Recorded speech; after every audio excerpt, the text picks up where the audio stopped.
Senator Cassidy. You know, I'm a physician, so I look at things empirically. I have to admit that some of what has been said does not seem to, and I mean this by no offense, some of what has been said does not seem to be empirically hold up. I mention that because this is such an important issue, and it can't be kind of, don't we wish this would be reality? It has to be the reality. And I will point out that if you look at that portion of our usage, which is the industrial base of the grid, that is mobile.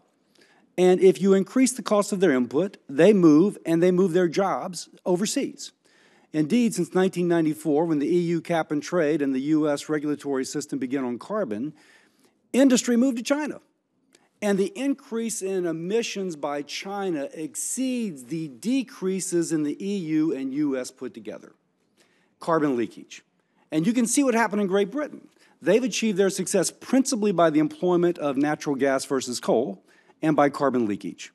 Now, carbon leakage means you're moving to China, which has coal as 63% of its fuel base, despite voluntary regional cap and trade systems, to China, which continues to build, I think they're building coal-fired plants not only in their own country, but in 17 other countries simultaneously.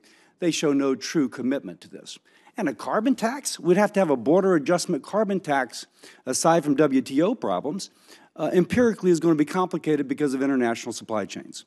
Let me just say that as a preamble, because this is too important to kind of hope. It has to be something embedded in empiricism. And empirically, frankly, Mr. Bryce, you seem to have it most. No offense, sir, but if we look back and said 15 years ago we're going to have a national, not market-driven, but a national kind of priority, natural gas was $13 per MCF 15 years ago. Natural gas would not have been part of your fuel base because at that time, industry was moving their fertilizer plants to Chile because they could not afford $13 per MCF. Now it's $2.50, and that same natural gas plant is moving back.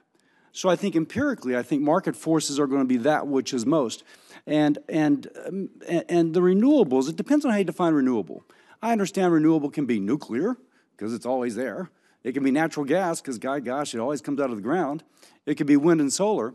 But I think I know the physics limit the solar and wind from achieving anything beyond a marginal improvement in generation. Mr. Bryce, any kind of comment on that?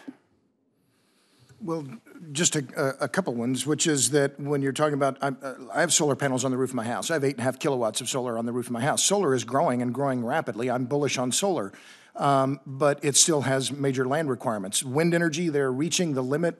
It's known as the Betz limit in physics, which limits the amount of energy they can harness from the wind. So the only way to dramatically increase energy production from wind energy is by increasing the footprint of the wind turbines. And as I testified, this backlash against the wind energy's encroachment is happening coast to coast.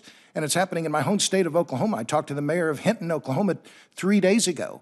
They got sued by NextEra Energy because they passed an ordinance that prohibited the construction of wind turbines within 2 miles of their town's borders. So they beat NextEra, but I agree with you, sir, in terms of the growth of natural gas. It's really a truly American success story. Just to give you a couple of quick metrics, just the growth in gas production in the U.S. from 2005 to today is roughly 44 billion cubic feet per day. That's 2 times Iran's gas output. It's 4 times Saudi Arabia's output. So the degree to which the U.S. exports natural gas and coal, India and China use our natural gas versus their coal, is the degree to which we will achieve significant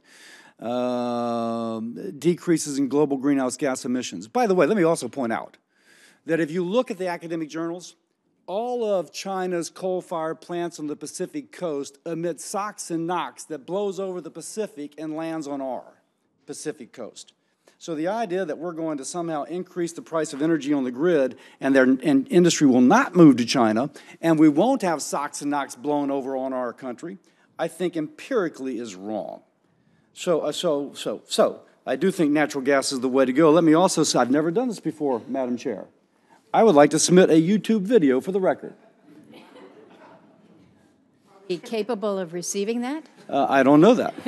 But it's by Michael Shellenberger, who is a former involved with the Obama administration, who now goes on and says, listen, if we're going to achieve a carbon-free future, it cannot be solar and wind because the footprint required is requiring destruction of Joshua Tree, pulling turtles out of the ground, all of whom die, or cutting a forest, and that footprint cannot be expanded much further. Therefore, he, if you will, working with the Obama administration, has said that we cannot go in that direction if we wish to achieve our goals. That said, thank you all for your testimony, and I appreciate it.